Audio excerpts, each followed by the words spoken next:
പിണറായി വിജയനാണ്. അതിനേക്കാൾ വലിയ കള്ളനാണ് അന്ന് അറിയുന്നത് കൊണ്ടാണോ കൊടുക്കാതിരുന്നത്? അതാണോ കൊടുക്കാതിരുന്നത്? എന്തേ കൊടുത്തില്ല? എന്നിട്ട് മനുഷ്യനെ ചീത്ത വിളിക്കുക. രാഷ്ട്രീയക്കാരുടെ കീഴാളന്മാരൊന്നുമല്ല ഇവിടുത്തെ പോലീസും ഇവിടുത്തെ ഉദ്യോഗസ്ഥന്മാരും.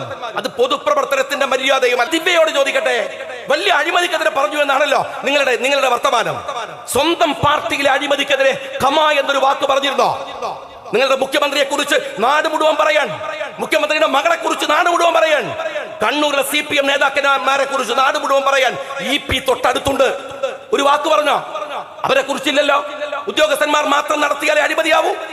മുഖ്യമന്ത്രി നടത്തിയാൽ അഴിമതിയാവില്ലേ? രാജ്യത്തിലെ പാർട്ടിക്കാരൻ നടത്തിയാൽ, സ്വന്തം പാർട്ടിയിൽ തെറ്റ് കണ്ടാലും അത് പറയാൻ കഴിയണം. അത് പറയണം. എന്നിട്ട് മതി മറ്റുള്ളവന്റെ മേക്കെട്ട് കയറാൻ. എന്ത് തോന്നിയാസം ചെയ്താലും ന്യായീകരിക്കാൻ പറ്റുന്ന ഇതുപോലെ ഒരു വിഭാഗം, ഉളുപ്പില്ലാത്തൊരു വിഭാഗം. നിങ്ങൾ ഹിന്ദുവിൽ മുഖ്യമന്ത്രിയുടെ സ്റ്റേറ്റ്മെന്റ് വന്നപ്പോ രാവിലെ ബാലം പറയാ. ഏത് AK ബാലം? ബാറിലോട് പോട്ടെ, എന്താ അതിൽ കുഴപ്പം? മലപ്പുറം എന്ന് കണക്കല്ലേ പറഞ്ഞത്? ഉച്ചക്ക് മുഖ്യമന്ത്രി തിരുത്തി. അപ്പൊ പറയണം, കണ്ടില്ലേ തിരുത്തിയത്? നിങ്ങൾ കാണുന്നില്ലേ? എടോ, എന്തൊരു ഊളകളാണ് നിങ്ങൾ. ഞാൻ അറിയാഞ്ഞിട്ട് ചോദിക്കാൻ, ഇങ്ങനെ നേതാക്കന്മാരെ ന്യായീകരിക്കാൻ ഒരു മടിയും ഒരു ഉളുപ്പില്ലാത്ത കുറെ ആളുകൾ. എത്ര നല്ല സഖാക്കളുണ്ട് സഖാക്കന്മാരെ. ഇപ്പൊ സ്ഥിതി എന്താണ്? 8 കൊല്ലത്തിലെ ചരിത്രം പരിശോധിക്കുന്ന നിങ്ങൾ, എന്തെല്ലാം അഴിമതികൾ ഓർത്തു വെക്കാൻ നമുക്ക് പറ്റുമോ? ആർക്കെങ്കിലും സാധിക്കുമോ? അഴിമതിയുടെ ഒരു കോമ്പല എന്ന് പറയാറില്ലേ, അതിങ്ങനെ വരികയാണ്. നമസ്കാരം. ADM നവീൻ ബാബു കൊല്ലപ്പെട്ടതുമായി ബന്ധപ്പെട്ട് കേരളത്തിൽ അങ്ങോളം ഇങ്ങോളം നിരവധി വിവാദങ്ങൾ ഉയർന്നു വരുന്നു. ADM നവീൻ ബാബു ആത്മഹത്യ ചെയ്തതല്ല, മറിച്ച് അദ്ദേഹത്തെ PP ദിവ്യയും കൂട്ടരും മരണത്തിലേക്ക് തള്ളിവിടുകയായിരുന്നു. ഒരു വേള ഇത് കൊലപാതകമാണോ എന്ന് വരെ ജനങ്ങൾ സംശയിക്കുന്നു. എന്തായാലും തലശ്ശേരി പ്രിൻസിപ്പൽ സെഷൻസ് കോടതി ഇപ്പോൾ PP ദിവ്യയ്ക്ക് ജാമ്യം അനുവദിച്ചിരിക്കുന്നു. എന്നാൽ ജാമ്യം അനുവദിച്ചു എന്നു കണക്കാക്കി PP ദിവ്യയ്ക്ക് ഈ കേസിൽ നിന്നും അനായാസേന ഊരിപ്പോരാൻ സാധിക്കില്ല എന്ന് തന്നെയാണ് നിയമവൃത്തങ്ങൾ ചൂണ്ടിക്കാണിക്കുന്നത്. അത്തരത്തിൽ തന്നെയാണ് ജഡ്ജ്മെൻറ്റിൽ പല കാര്യങ്ങളും തലശ്ശേരി പ്രിൻസിപ്പൽ സെഷൻസ് കോടതി ജഡ്ജി നിസാർ അഹമ്മദ് രേഖപ്പെടുത്തി വച്ചിരിക്കുന്നത് എന്നുള്ളതാണ് മനസ്സിലാക്കാൻ കഴിയുന്നത്. പ്രോസിക്യൂഷൻ ശക്തമായി വാദിക്കാത്തതിൻ്റെ പേരിൽ അഥവാ PP ദിവ്യയ്ക്ക് ജാമ്യം കിട്ടണം എന്ന നിലപാടോടുകൂടി പ്രോസിക്യൂഷൻ നിന്നതിനാലാണ് PP ദിവ്യയ്ക്ക് ജാമ്യം കിട്ടിയത് എന്നുകൂടി നിയമവൃത്തങ്ങൾ ചൂണ്ടിക്കാണിക്കുന്നു. അതെന്തു തന്നെയായാലും ADM നവീൻ ബാബുവിൻ്റെ മരണത്തെക്കുറിച്ചും PP ദിവ്യ ADM നവീൻ ബാബുവിൻ്റെ യാത്രയയപ്പ് ചടങ്ങിലേക്ക് ക്ഷണിക്കപ്പെടാത്ത അതിഥിയായി വലിഞ്ഞു കയറി ചെന്നുകൊണ്ട് ADM നവീൻ ബാബു അഴിമതിക്കാരനാണ്, 2 ദിവസത്തിനുള്ളിൽ ഇതിൻ്റെ കൃത്യമായ വിവരങ്ങൾ നമുക്കറിയാൻ സാധിക്കും, പത്തനംതിട്ടയിൽ ഇനി ജോലിക്ക് വേണ്ടി ചെല്ലുമ്പോൾ അവിടെയും അഴിമതി കാണിക്കാതിരിക്കണം എന്നൊക്കെ തരത്തിൽ ADM നവീൻ ബാബുവിനെ കളിയാക്കുന്ന തരത്തിലും അപമാനിക്കുന്ന തരത്തിലും ഭീഷണിയുടെ സ്വരത്തിലുമെല്ലാം PP ദിവ്യ നടത്തിയ പ്രസംഗത്തെക്കുറിച്ച് പരാമർശിക്കുകയായിരുന്നു മുസ്ലിം ലീഗ് നേതാവായ KM ഷാജി. ഒരു പൊതുപരിപാടിയിൽ സംബന്ധിച്ച് സംസാരിക്കുമ്പോഴാണ് KM ഷാജി ഇത്തരത്തിൽ പറഞ്ഞത്. PP ദിവ്യ യഥാർത്ഥത്തിൽ ആത്മാർത്ഥമായാണ് അഴിമതിക്കെതിരെ പ്രതികരിച്ചതെങ്കിൽ ആദ്യം പ്രതികരിക്കേണ്ടത് PP ദിവ്യയുടെ തലതൊട്ടപ്പനായ പിണറായി വിജയനെ കുറിച്ച് തന്നെയാണ്. കേരളത്തിലെ ഏറ്റവും വലിയ കള്ളൻ എന്നറിയപ്പെടുന്നയാൾ പിണറായി വിജയൻ തന്നെയാണ് എന്നാണ് KM ഷാജി തുറന്നടിച്ചത്.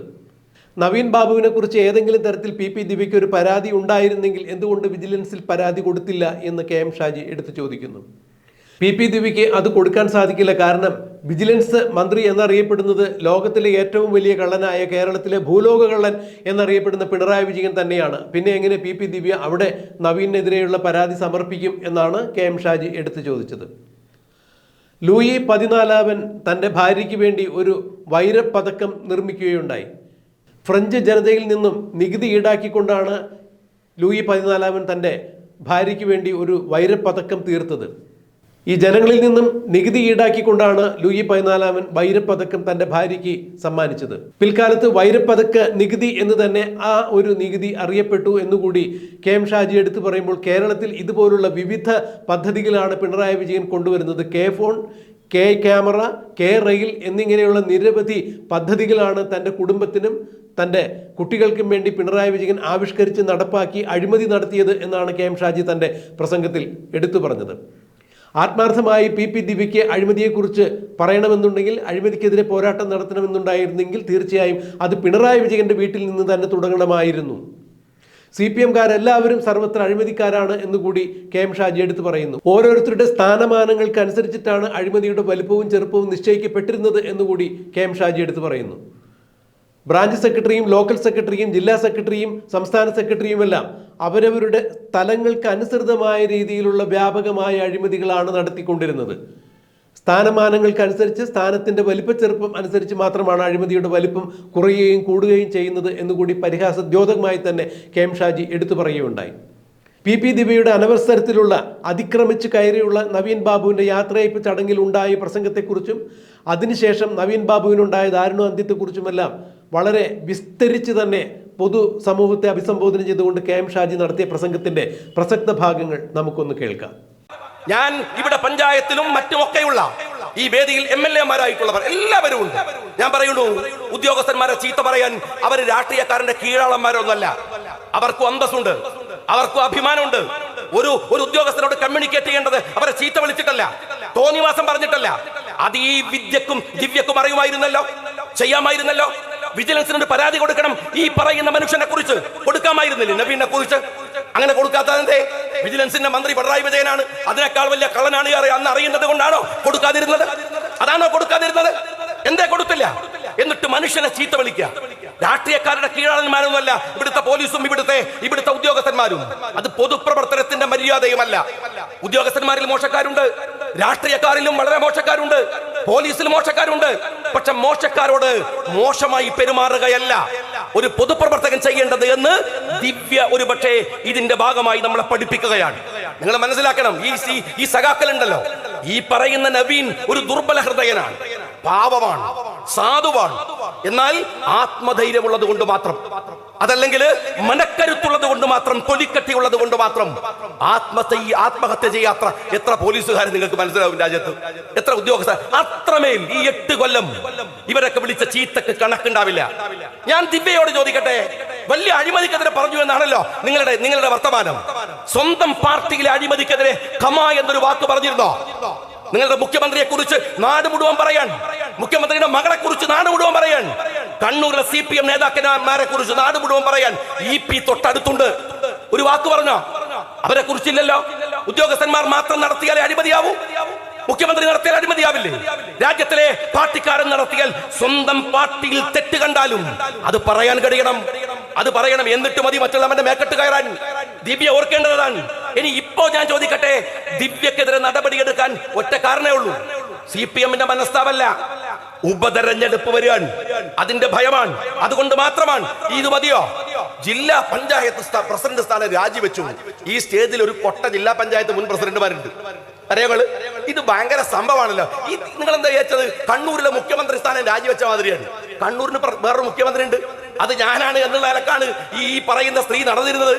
ജില്ലാ പഞ്ചായത്ത് പ്രസിഡന്റ് സ്ഥാനം രാജിവെച്ചാൽ ഈ മരിച്ചുപോയ സാധു മനുഷ്യൻ അയാളോട് ചെയ്ത തെറ്റ് തീരുമോ? തീരില്ലെന്ന് മാത്രമല്ല, അവരെ അറസ്റ്റ് ചെയ്ത് ജയിലിൽ അടക്കണം. ഞാൻ ഇവിടുത്തെ സഹോദരന്മാരോട് പറയട്ടെ, സോഷ്യൽ മീഡിയ ഒക്കെ കൈകാര്യം ചെയ്യുന്നവരോട്, നിങ്ങൾ ശ്രദ്ധിക്കേണ്ട ഒരു കാര്യമുണ്ട്. ഈ നവീൻ മരിച്ചപ്പോ എന്താ ഈ സൈബർ ഗുണ്ടകളുണ്ടല്ലോ CPM-ന്റെ, അവർ മരിച്ച ഉടനെ രാവിലത്തെ സ്റ്റേറ്റ്മെന്റ് ആണ്. എന്താ കുഴപ്പം? ഇതെങ്ങാനും എന്താണ് പെട്രോൾ ബങ്കിന്റെ ഉടമയാണ് മരിച്ചതെങ്കിലോ?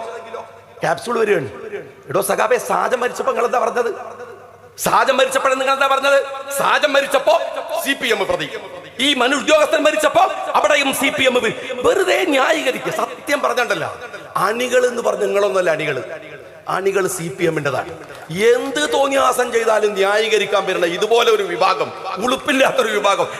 നിങ്ങള് ഹിന്ദുവില് മുഖ്യമന്ത്രിയുടെ സ്റ്റേറ്റ്മെന്റ് വന്നപ്പോ രാവിലെ ബാലം പറയാ, ഏത് AK ബാലം, ബാറുള്ളൊരു പോട്ടെ, എന്താ അതിൽ കുഴപ്പം? മലപ്പുറം എന്ന് കണക്കല്ലേ പറഞ്ഞത്? ഉച്ചക്ക് മുഖ്യമന്ത്രി തിരുത്തി. അപ്പൊ പറയണം, കണ്ടില്ലേ തിരുത്തിയത്? നിങ്ങൾ കാണുന്നില്ലേ? എടോ, എന്തൊരു ഊളകളാണ് നിങ്ങൾ. ഞാൻ അറിയാഞ്ഞിട്ട് ചോദിക്കാൻ, ഇങ്ങനെ നേതാക്കന്മാരെ ന്യായീകരിക്കാൻ ഒരു മടിയും ഒരു ഉളുപ്പില്ലാത്ത കുറെ ആളുകൾ. എത്ര നല്ല സഖാക്കളുണ്ട് സഖാക്കന്മാരെ. ഇപ്പൊ സ്ഥിതി എന്താണ്? 8 കൊല്ലത്തിലെ ചരിത്രം പരിശോധിക്കുക നിങ്ങൾ. എന്തെല്ലാം അഴിമതികൾ ഓർത്തു വെക്കാൻ നമുക്ക് പറ്റുമോ? ആർക്കെങ്കിലും സാധിക്കുമോ? അഴിമതിയുടെ ഒരു കോമ്പല എന്ന് പറയാറില്ലേ, അതിങ്ങനെ വരികയാണ്. ലോകം മുഴുവൻ കോവിഡ് വന്നപ്പോൾ എല്ലാ രാജ്യങ്ങളും അത് പ്രതിരോധിക്കാൻ മെനക്കെട്ടു. ആ കോവിഡിന്റെ ദുരന്തത്തിനിടയിൽ കേരളം മെനക്കെട്ടത് അതിന്റെ മറവിൽ PP കിറ്റ് അടിച്ചു മാറ്റാനാണ്. നാട്ടിൽ പ്രളയം വന്നു. എങ്ങനെ പ്രളയത്തെ അതിജീവിക്കണമെന്ന് കരുതി ആളുകൾ ഇങ്ങനെ സർക്കാരിന് പൈസ കൊടുത്തുകൊണ്ടിരിക്കുകയാണ്. സർക്കാർ CMRDF ഫണ്ട് അടിച്ചു മാറ്റി.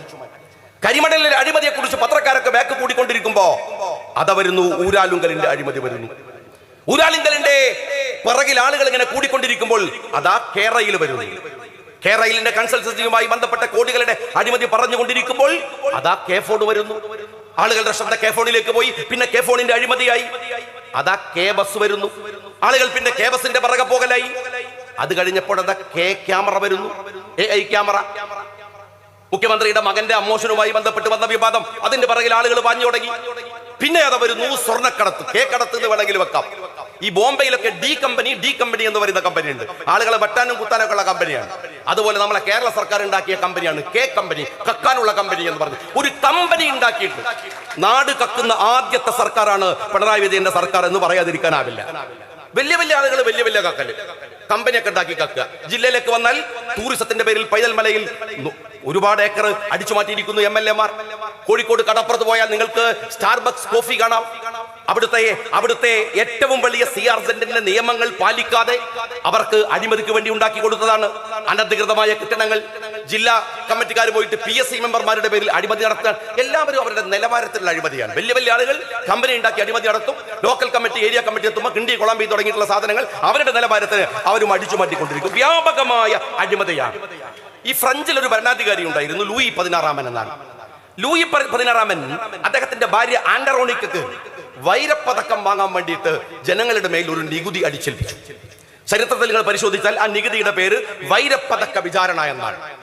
കേരളത്തിൽ ഈ 10 കൊല്ലം ഈ സർക്കാർ പൂർത്തീകരിച്ചു കഴിഞ്ഞാൽ വീണ വിചാരം എന്ന് പറയുന്ന ഒരു ചരിത്രം കൂടെ ഇവിടെ ഉണ്ടാവാൻ പോവാണ്. കുടുംബത്തിന് വേണ്ടി, മകൾക്ക് വേണ്ടി ഒരു രാജ്യത്തെ അഴിമതി നടത്തിയതിന്റെ കഥകൾ വരാൻ പോവാണ്. അഴിമതിയെ തടുക്കാൻ പ്രയാസമില്ല. ഞാനതാ പറഞ്ഞു വരുന്നത്. ഈ ജാഥയുടെ ഉദ്ദേശമാണ് പറയുന്നത്. അഴിമതിയെ തടുക്കാൻ നട്ടലുള്ള ഒരു ഭരണാധികാരി വന്നാൽ മതി. 10 കൊല്ലം ഭരിച്ചു പോയാലും, എവിടെ കൊണ്ടുപോയി സ്വത്തുക്കൾ ഒളിപ്പിച്ചു വച്ചാലും, പിന്നീട് അധികാരത്തിൽ വരുന്നവന് അത് മുഴുവൻ തിരിച്ചു പിടിക്കാൻ ശക്തിയുള്ള ഭരണം നടത്തിയാൽ മാത്രം മതി. എന്നാൽ വർഗീയത അങ്ങനെ ഒഴിവാക്കാനാവില്ല. അഴിമതി പോലെയല്ല. അഴിമതിയേക്കാൾ അപകടം വർഗീയതയാണ്. അഴിമതിയേക്കാൾ ഭീകരത വർഗീയതയാണ്. ആ വർഗീയതയെ അത്തരത്തിൽ നേരിടാൻ കഴിയണം. ഇവിടെ സംഭവിച്ച ഒരു കാര്യം എന്താണെന്ന് അറിയുമോ? അഴിമതിയും വർഗീയതയും കൈകോർക്കുന്ന മുഹൂർത്തമുണ്ടായി. ആ മുഹൂർത്തം ഏതാണ്? RSSകാരൻ വളരെ സമർത്ഥമായി കേരളക്കരയിലേക്ക് കടന്നു കയറാനുള്ള ശ്രമങ്ങൾ നടത്തിയ, ഒരുപാട് ശ്രമങ്ങൾ നടത്തിയ ബഹുമാന്യനായ സലാം സാഹിബ് പാർട്ടി സെക്രട്ടറി പറഞ്ഞതുപോലെ നിരന്തരമായി നടത്തിയിട്ടുള്ള പരിശ്രമങ്ങൾ, ആ പരിശ്രമങ്ങൾ എവിടെയാണ്? ലാവ്ലിൻ കേസുമായി ബന്ധപ്പെട്ട് പിടിക്കുകയാണ്. നിങ്ങൾ മനസ്സിലാക്കേണ്ടത് മലപ്പുറം ജില്ലയിലെ ഈ RSS വൽക്കരണത്തിന് വേണ്ടി പോലീസിൽ നടത്തിയ ശ്രമം മാത്രമല്ല, അജണ്ട മാത്രമല്ല, ശ്രീ എമ്മുമായി മുഖ്യമന്ത്രി ചർച്ച നടത്തിയിട്ടില്ലേ? തെളിവ് പുറത്തു വന്നതല്ലേ? ഞാൻ ചോദിക്കുന്നത്, ADGP അജിത് കുമാർ RSSന്റെ നേതാക്കന്മാരെ കണ്ടു എന്ന ആരോപണം ഉയർന്നു വന്നപ്പോൾ നിങ്ങൾ മനസ്സിലാക്കേണ്ടത്, ആ ആരോപണം ഉയരുമ്പോൾ കേരളത്തിന്റെ മുഖ്യമന്ത്രി RSSുമായി കണ്ടിട്ടില്ലേ? RSSനെ കണ്ടിട്ടില്ലേ? പിണറായി വിജയൻ RSSുമായി ചർച്ചയ്ക്ക് ഇരുന്നിട്ടില്ലേ? ഗോവിന്ദൻ ചർച്ചയ്ക്ക് ഇരുന്നിട്ടില്ലേ? EP ജയരാജൻ ചർച്ചയ്ക്ക് ഇരുന്നിട്ടില്ലേ?